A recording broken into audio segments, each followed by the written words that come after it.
Người ta thường nói khi yêu phải niềm tin trao đến nhau. Tình yêu không phải để mua bán. Anh coi đồng tiền là thứ đo mua bán tình, thì em chẳng phải là người đó đâu.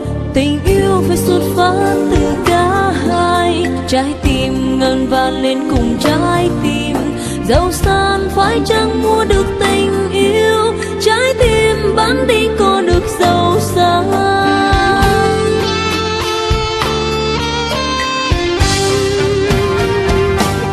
Vì tình yêu không thể đổi trả, tình yêu là tình yêu, yêu là hiến dâng yêu hết mình. Tình yêu không cần chi, phải yêu cho thật lòng. Đừng lo khi mai sau đời thay đổi, đừng để cho ngày mai cho tình yêu kia phai mờ cách xa, bởi đâu chỉ vì tiền. Này nhân gian xin hãy nhớ, người ơi xin hãy nhớ, vì tình yêu phải xuất phát từ trái tim.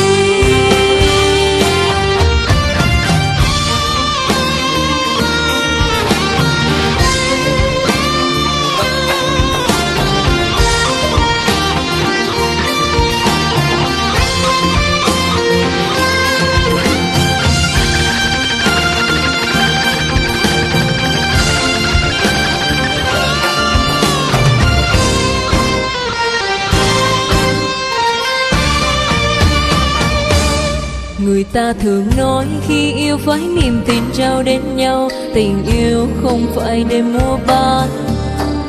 Anh coi đồng tiền là thứ đo mua bán tình, thì em chẳng phải là người đó đâu.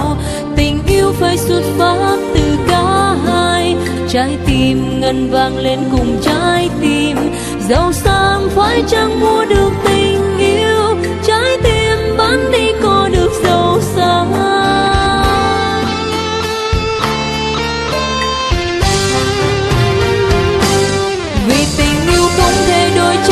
Tình yêu là tình yêu, yêu là hiến dâng yêu hết mình. Tình yêu không cần chi, phải yêu cho thật lòng. Đừng lo khi mai sau đời thay đổi, đừng để cho ngày mai cho tình yêu kia phai mờ cách xa, bởi đâu chỉ vì tiền. Này nhân gian xin hãy nhớ, người ơi xin hãy nhớ, vì tình yêu phải xuất phát từ trái tim. Vì tình yêu không thể đổi trả, tình yêu là tình yêu, yêu là hiến dâng yêu hết mình.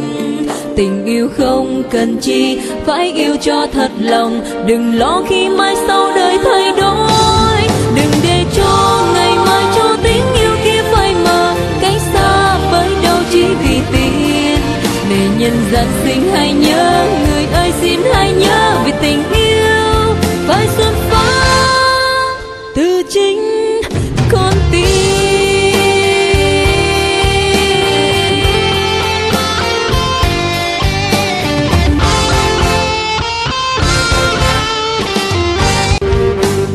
Người ta thường nói khi yêu phải niềm tin trao đến nhau. Tình yêu không phải để mua bán.